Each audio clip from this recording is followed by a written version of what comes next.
Сәлем достар, сіздермен бірге ерекше тағамдар әлемі каналы. Бүгінгі видеода сіздерге үлпілдеген жұп-жұмсақ картошкалы пирожкилерді қалай жасауды көрсететін боламын. Ең алдымен төменде көрсетілген ингредиенттерді дайындап алыңыз. Су, сүт, май жылы температурада болуы қажет.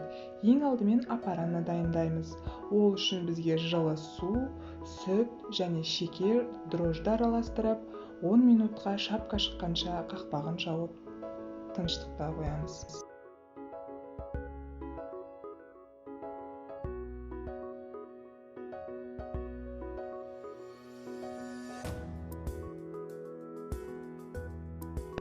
Мінекей аппарамыз дайын болды.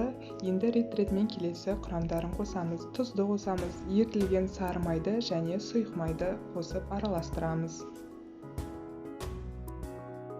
Каналыма жазылып, лайк басып, комментарий қалдыруды ұмытпаңыздар достар. Сіздермен көптеген рецепттермен алдағы уақытта бөлісетін боламын.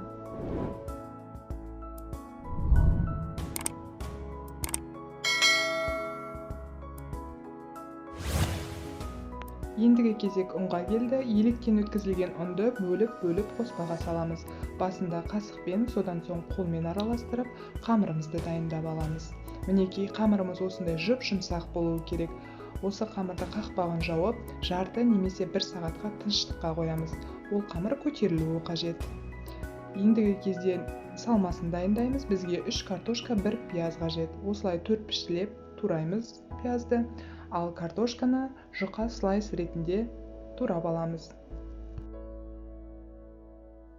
Табамызға майымызды құйып, жақсылап қыздырамыз. Қызған майымызға ең алдымен картошкамызды салып, үстіне пиязымызды саламыз. Татымына қарай тұз сеуіп, 50 мл суды үстіне құйып, қақпағын жауып, 20 минутқа жай отта боқтырып қоямыз.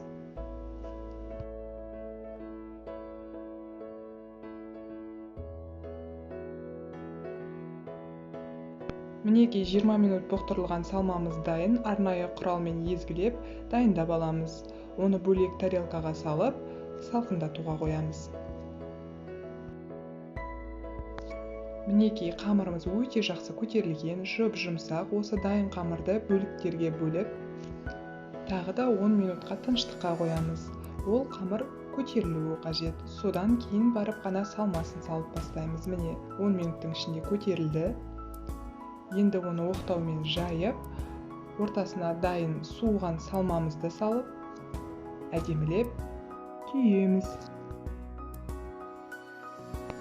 Осылайша бөлінген, көтерілген қамырларымызды оқтаумен жайып, салмаларын салып, дайындап аламыз.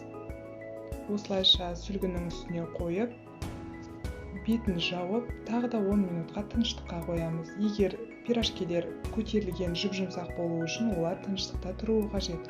Содан кейін ғана барып табаға майымызды құйып, қызған майға осылай көтерілген пирожкилерімізді ыстық майға салып, қуырып пісіріп аламыз.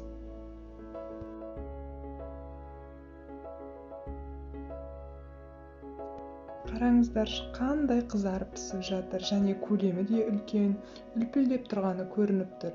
Мінекей пирожкилеріміз дайын болды. Хош иісін айтсаңызшы, енді бөліп көрсетейін ортасын.